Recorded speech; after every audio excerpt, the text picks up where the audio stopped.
wanna be the greatest. Everybody on the fake shit, I look around and feel like everybody is the fakest. I make this every day and I'm impatient, hoping one day I blow up from the basement. Statement, the top is so vacant, I don't hear shit. Alright mga lads, good day. Yun, so naghanap ako ngayon ng mapagpa-refiberan kasi balak ko i-refiber to, yung aking Red Leo power pipe, para kasing naging sungaw na siya eh. So balak ko siyang palitan, balak ko siyang ipa-refiber, tapos balak ko siyang padugtungan kasi bitin yung ano ko elbow, ayan na naka-bracket siya para sumakto dito sa kabitan ng tambutso. Ito yung kanyang tunog ngayon.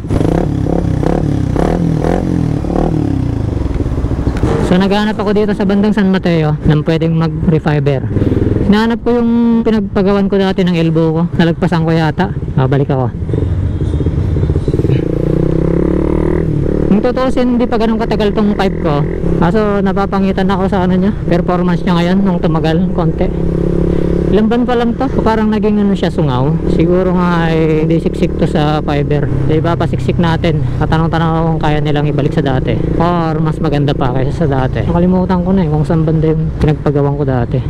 Alam ko dito banda, ayun may muffler shop yun. Ay, hindi ito yata yun, ito nga ata yun. Nagre-refiber kayo boss? Magkano yung ganyan? Hindi ko nga alam kung anong paano diskarte. Ano ba maganda para may balik siya sa dati niyang formang ganito? Tatanggal to. Ini-spot lang nila dito eh. Oo. Kaya pa rin ibalik sa dati yan boss? Oo. Panaran mo nga boss. Hawakan natin.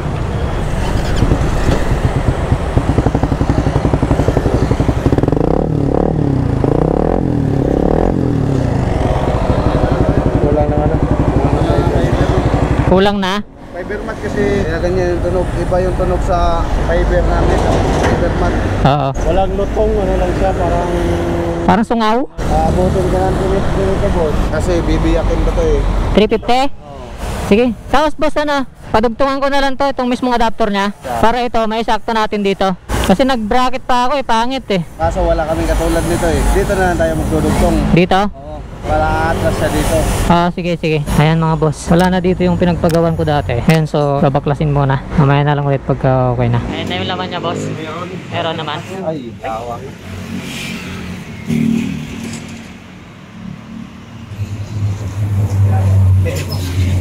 Tabog oh. Pinilit na. Pasok dito. Dyan sa ano na yan. Oh.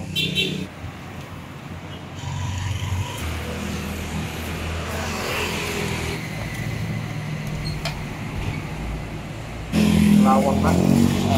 Ito na yung screen ng Red Leo. May punit pa.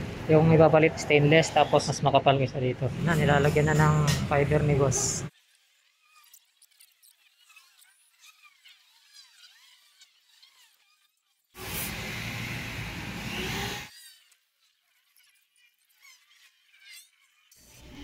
Alright mga lads, update lang. Ayan, nakauwi na ako. Ito na yung pipe ko na Red Leo. Naging parang Gen 1 na. Ang nangyayari si mga idol, yung tip ng Red Leo, pinapalitan ko ng stainless. So, naging parang Gen 1. Okay naman yung pagkakadali mga lads. Para talaga siya nagmukhang first gen na canister. Hindi tignan mo. Kung di mo lalapitan, di mo malalaman na Red Leo pala yan. Nag-adjust na rin ako sa spring kasi medyo malapit yung ginawa niyang sabitan. Binaklas ko rin to. Naglagay ako ng sealant, gasket maker, para walang ganong singaw. Yan. To, pinadugtungan ko pala ito mga lods na yung dati kong pinagawa. Pinadugtungan ko kasi maiksi. Kasi nakadesign tong elbow na to dun sa first gen na canister pang carb type. So pinadugtungan ko na lang. Tapos pinabapping ko na rin pala. Kaya gumanda na siya ulit. Okay naman. Sound check natin.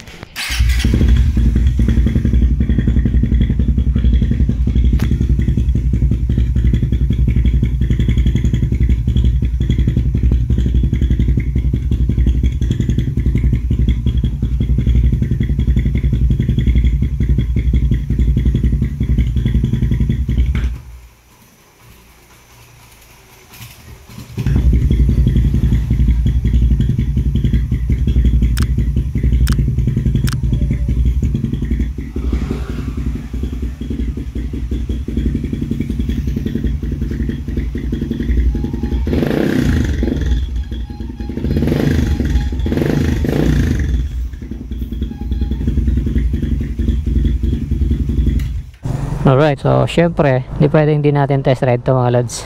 Dito na rin ako sa labas. Hindi na ako maiyang magbomba-bomba ng konti. Ayan. Para sa akin, goods naman yung pagkakagawa, no? Kulang lang sa linis mga lods, so punas lang yan. Tsaka kung may time ako, bibili ako ng buffing soap na pang stainless. Tsaka maong na pantalon lang mga lods. So yung ginagawa sa mga shop, buffing soap, tsaka maong na pantalon, pang buffing nila. Tapos, ipifinish mo na lang siya ng cotton. Maong yung nakikita ko mga lods na pang buffing nila sa ganito. Yan, so ulitin natin yung testing. Dito naman tayo sa labas ngayon.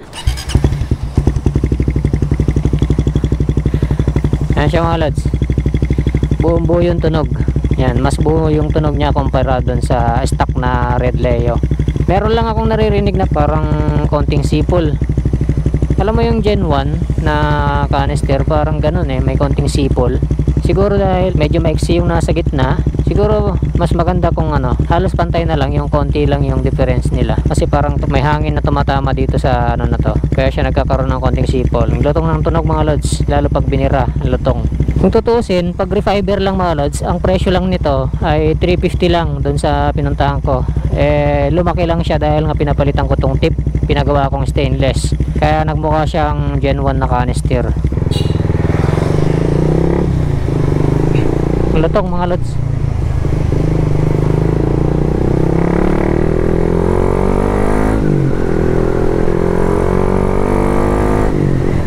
Napaka bass, yun yung nagustuhan ko. Mas ma-bass siya compare dun sa Red Leo. Yan, saglit na testing lang. Mas naging bass yung tunog niya nung natuyo yung fiber mga lods. Kasi nung nilalagay medyo binasa, o binasa talaga para hindi siya makalat. At makati kasi yung mga lods, makati yung fiber. Tapos siniksik kung basa, habang sinisiksik, pag natuyo yan mas lalo siyang siksik kasi mag-expand siya Yun ang hindi ko alam kung ilan na yung decibel ng pipe na to. Taga Mariki na ako mga lods ilalabas ko to. Okay naman. Medyo na itono ko na rin pala to mga lods dito sa pipe na to. Kasi once na nagbago yung pipe mo, kahit yung laman lang ng pipe mo na bago, mag-iiba yung AFR reading mo. Kaya medyo tinono ko ng konti.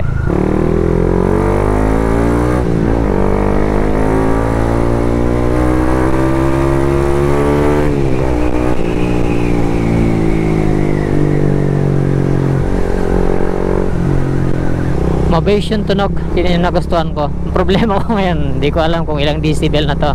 Dinig nyo mga lods, yan ang lutong. Ayos. Ayun goods na goods.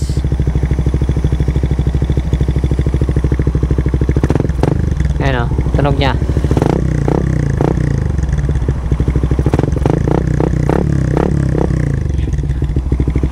Pag binira mo lang, saka lang lalabas yung halimaw niyang tunog. Kung tinatanong nyo kung paano ko yan nire-rehistro, kaya mag-alala mga lods, meron pa rin ako ang stock pipe. So last time na nire-rehistro ko, na hindi ko pa ito na mamodify, pasado naman yan. Ewan ko lang ngayon kasi iba na, mas malakas siya sa tingin ko kaysa dun sa Red Leo. Pero in the way na mabase siya, di kagaya ng Red Leo. Ayun, satisfied naman ako. Yan, so yun lang naman for today's video mga lods na goods naman nangyari sa Red Leo ko. Nagustuhan ko naman siya. Yun lang yung konting issue na para siyang pumipito, mukha siyang Gen 1 sa idle. Pero all in all, okay siya. Nagustuhan ko, napaka-base. Ride safe sa lahat mga lods. Peace out.